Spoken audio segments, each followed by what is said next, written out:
Chers amis, bonjour, ici Paul Mignot, chercheur en biologie pour la science de parler. On va parler d'expérimentation animale. Vous allez dire pourquoi est-ce qu'il revient sur le sujet avec son débat avec Nicolas Marty. Je pense qu'il nous avait tout dit, il avait fait des vidéos avant. Alors pourquoi est-ce qu'il revient aujourd'hui sur le sujet?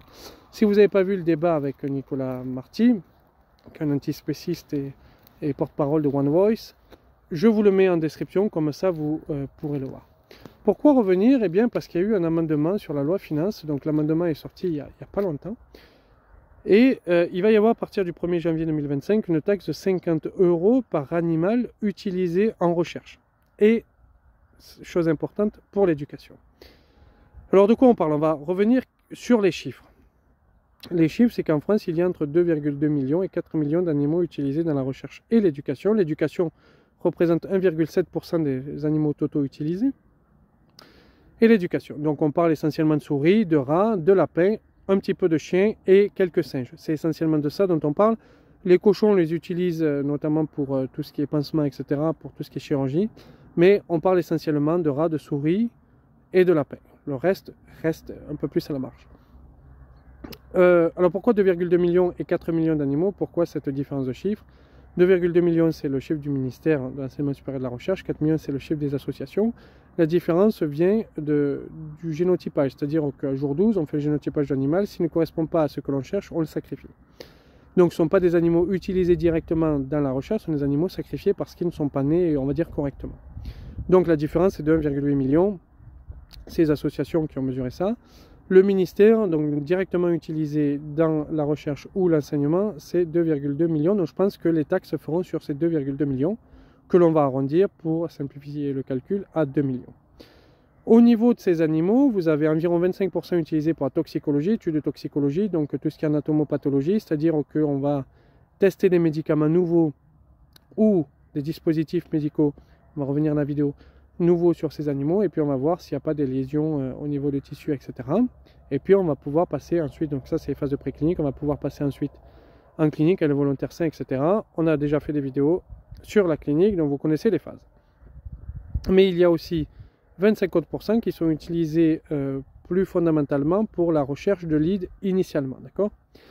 Alors, après, le reste est utilisé dans 1,7% pour l'éducation et le reste c'est de la recherche fondamentale qui n'a rien à voir avec, il peut y avoir notamment pour la conservation des espèces, 3,6%, parce qu'il y a des animaux qui sont utilisés pour la conservation des espèces et qui sont dans ces 2,2 millions. C'est quand même important, je crois. Là, on a les hérissons, là, vous voyez, je suis en campagne, on a les hérissons qui vont disparaître, sont en train de disparaître, donc c'est important aussi d'utiliser pour ça. Donc c'est compris dans ces 2,2 millions, mais ça reste de la recherche. Alors, l'Union européenne en 2010 avait indiqué qu'il fallait que l'on arrive à 0 animaux utilisés, donc il n'y ait que des méthodes alternatives. Et on va voir une hypocrisie un petit peu de l'Union européenne là-dessus.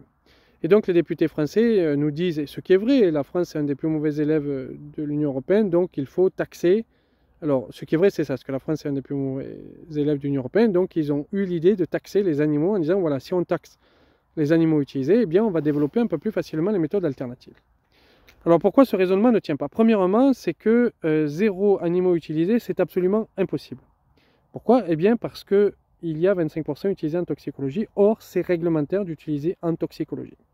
C'est-à-dire que l'Union européenne vous dit qu'il ne faut pas utiliser les animaux, mais si vous voulez mettre un nouveau médicament sur le marché, eh bien vous devez faire des tests sur les animaux ou dispositif médical. Dispositif médical, c'est l'ISO 10993, où vous avez 25 tests à faire minimum, selon le type de dispositif, etc. Mais vous avez 25 textes réglementaires qui vous indiquent, alors vous avez sur cellules et sur animaux, hein, sur les 25 c'est pas que sur animaux, mais si vous voulez le mettre sur le marché en Europe, il faut avoir fait ces tests et prouver que le dispositif médical est sûr. Donc là vous me demandez comment on arrive à 0, ben, en fait on ne peut pas arriver à 0 puisque c'est obligatoire. Mais il y a aussi des questions de probabilité, c'est-à-dire que si vous voulez mettre un nouveau médicament sur le marché, imaginons que vous ayez utilisé aucun animal, donc vous pouvez savoir certaines lésions sur certains tissus, mais vous n'avez pas un organisme complet. Vous ne pouvez pas connaître la probabilité de décès, puisque sur les tissus, vous ne connaîtrez pas la probabilité de décès. Question, vous qui écoutez cette vidéo, est-ce que vous porteriez volontaire, alors sachant que d'abord c'est volontaire sain, donc des gens qui ne sont pas malades, pour tester un nouveau médicament pour les gens qui sont malades, sachant que vous ne connaissez absolument pas la probabilité de laisser votre peau. Elle peut être de 0%, comme de 1%, comme de 100%. Et le chercheur ne peut pas vous dire, ben, écoutez, sur les animaux, on a vu ça. Il faut savoir que quand on veut mettre en clinique un médicament ou un dispositif médical, vous avez la brochure investigateur où vous avez décrit toute la méthodologie utilisée en cellule, animale, etc., toute la toxicologie. Et donc, vous définissez des probabilités de lésion, des probabilités d'essai, etc. Ça, c'est mon boulot, par exemple. Moi, j'étais chercheur beaucoup sur animaux, maintenant je fais ça, donc ça, mon travail, c'est d'analyser des données, etc. Donc ça, je peux en parler. Hein.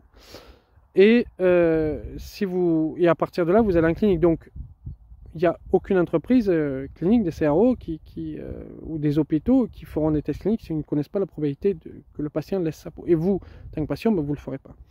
Alors, on nous dit, oui, mais on n'a pas besoin de nouveaux médicaments parce que on a déjà des médicaments pour à peu près toutes les maladies. Alors, outre les maladies orphelines, c'est pas vrai, vous avez aussi toutes les maladies émergentes. Ben, exemple type, SARS-CoV-2, qui donne la Covid. Imaginons qu'on n'ait pas eu d'animaux à utiliser, ben, on n'aurait pas eu de vaccin. Sauf que l'Union européenne dit qu'il faut vacciner. Oui, alors sans animaux, c'est un peu compliqué puisque légalement on n'a pas le droit, puis même techniquement, personne ne se fera vacciner. Donc, comment on fait? Donc, il y a des paradoxes là, vous voyez, des trucs comme ça, moi je trouve ça fou. Mais en gros, on vous dit qu'il ne faut pas d'animaux, mais on ne va pas changer les lois. Bon, et puis en fait, même si on change les lois, si vous prenez un patient et que vous dites on ne sait pas si tu vas mourir ou pas, ben, le patient il va dire non, on ne fait pas. Donc, alors on est bloqué quand même, je sais pas. Voilà, donc c'est un peu embêtant. Mais en réalité, ce sur quoi on joue, parce qu'on va arrêter d'être un peu hypocrite, ce sur quoi joue l'Union européenne, c'est de dire on fait les tests à l'étranger. Sauf que les animaux sont moins bien traités en Asie, parce que c'est là où ils font beaucoup de tests aussi maintenant, sont beaucoup moins bien traités en Asie qu'en Europe. Donc voilà, comme on délocalise la pollution à l'heure actuelle, on va délocaliser notre expérimentation animale. Hein. On ne va pas se mentir là-dessus. Scientifiquement, on va arrêter d'être hypocrite. Donc, on peut baisser, et il faut baisser la quantité d'animaux utilisés, bien évidemment, mais vous avez cette marge de 25% qu'on ne peut pas baisser à toxicologie. Bien sûr, on peut expliquer, ce que j'avais expliqué en débat, que l'humain est son meilleur modèle, bien sûr, mais on ne va pas faire des tests directement chez l'humain, donc on va arrêter aussi de penser à ça. Donc, cette marge de 25%, on ne peut pas la baisser. En gros, vous pouvez essayer de baisser à 75%, et encore, ça veut dire que vous n'avez pas de test de lead, etc. Ça paraît compliqué, mais cette marge de 25%, on ne peut pas la réduire à zéro. C'est impossible. Et vous avez des maladies émergentes. C'est comme ça. Il y a toujours eu des maladies émergentes. C'est comme ça. Donc, soit on se dit, on vit tous dans une bulle de verre, et puis tant mieux, mais il faut arrêter de rêver là-dessus. Mais parlons chiffres. Donc, on part de 2 millions d'animaux. Fois 50, ça fait 100 millions. Si on regarde au niveau européen, je n'ai pas trouvé les chiffres au niveau français, mais au niveau européen, vous avez 80% des animaux utilisés dans la recherche qui le sont par les universités. Donc on va charger, en gros, peut-être 75% en France, je ne sais pas, mais on va prendre le chiffre de 80%, 80 millions aux universités. En gros, on va taxer 80 millions aux universités en plus. L'université de Montpellier a sorti juste un peu après ce décret-là, enfin, c'est pas un décret, c'est un amendement dans une loi, je ne suis pas juriste, alors. Je ne suis pas sûr de comprendre la différence entre les deux, mais peu importe. Ça a été voté, ce que je sais, donc ça va être appliqué à partir du 1er janvier 2025. L'Université de Montpellier a déjà dit que ça serait compliqué de payer, vous voyez. Parce qu'il ne faut pas oublier que les universités payent déjà les salaires et tout, donc là, on se dit que ça va être un peu chaud là. Mais surtout, il y a quand même un paradoxe ici, c'est qu'on va charger les universités, puis ceux qui travaillent sur les animaux tout court, alors que ce sont eux qui sont spécialistes de pathologie, des tissus, et qui doivent mettre en place des méthodes alternatives. Donc au lieu de leur prendre des sous pour leur dire on vous les redonnera plus tard sous une autre forme pour que vous développez des méthodes alternatives, autant ne pas les taxer et qu'ils utilisent cet argent qu'ils ont pour développer des méthodes alternatives. En fait, il faudrait même augmenter les budgets pour développer des méthodes alternatives. Et donc pas taxer plus la recherche, mais au contraire lui donner plus de pognon à la recherche. Si on veut vraiment des méthodes alternatives, si on n'est pas hypocrite. Parce qu'à un moment donné, il y a une hypocrisie qui est complètement folle. Parce qu'on parle de paradoxe, moi je parle de paradoxe, mais il y a de l'hypocrisie. Hein. Donc, il faut donner plus de sous à la recherche plutôt que de taxer à la recherche. Hein, ça fait, je sais pas, ça paraît logique. Si on veut développer des méthodes, ça veut dire donne-moi du pognon, puis développe ta méthode. Avec quel moyen, je sais pas, tu débrouilles. Enfin, c'est un peu fou. Donc voilà, je voulais pas vous parler de cet amendement. Oui, il faut diminuer le nombre d'animaux utilisés. Il faut qu'on ait des méthodes alternatives. On l'a déjà pour la cosmétique. Je pense que pour certains dispositifs médicaux, on pourrait aussi largement y arriver. Je pense que le réglementaire est souvent un peu trop strict. Alors bien sûr, il faut qu'il soit strict. Attention, je ne dis pas, il ne faut pas exagérer non plus. Il faut qu'il soit strict. Mais des fois, sur certains dispositifs médicaux, je pense que quand même on a assez de recul aussi sur certains produits utilisés. Et il serait bon d'utiliser moins d'animaux, c'est-à-dire qu'il y a des tests qui soient moins faits, vous voyez. Alors, je pense qu'il y a toujours moyen de s'arranger un peu, mais on ne pourra pas réduire à peau de chagrin là-dessus. Notamment pour l'éducation, on ne peut pas réduire l'éducation, 1,7%, on ne peut pas la réduire. Pour la conservation des espèces, 3,6%, ben, excusez-nous, mais si vous ne voulez pas que les espèces disparaissent à un moment donné, on ne peut pas réduire non plus, il faut arrêter. La toxicologie, ben, on ne va pas pouvoir beaucoup réduire.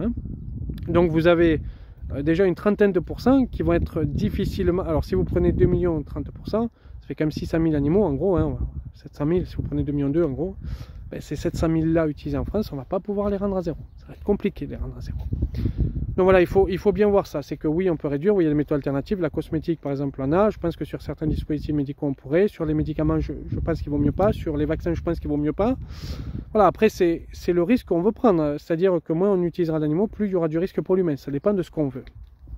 Et tout le débat est là. En fait, c'est de la philosophie morale. Moi, je ne suis pas philosophe. C'était aussi aux philosophes de réfléchir à ça. C'est de la philosophie morale.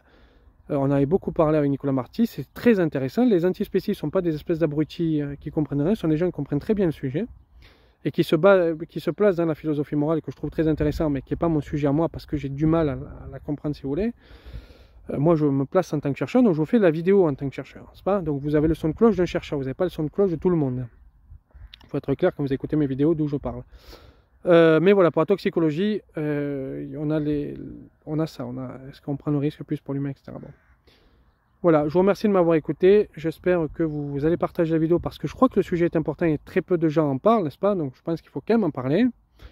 Je vous remercie, je vous dis à très bientôt, n'oubliez pas de vous abonner et vous pouvez aider sur Tipeee. Vous pouvez aider sur Tipeee la chaîne, là vous n'avez pas aidé sur le livre, vous allez aider pour la chaîne, pour permettre de se développer, etc. Mais surtout partager parce que plus il y a d'abonnements, mieux c'est pour la chaîne. La chaîne a un peu subi en 2024, il faut quand même le dire. C'est un peu compliqué l'année. Donc voilà, merci, bonne journée, au revoir.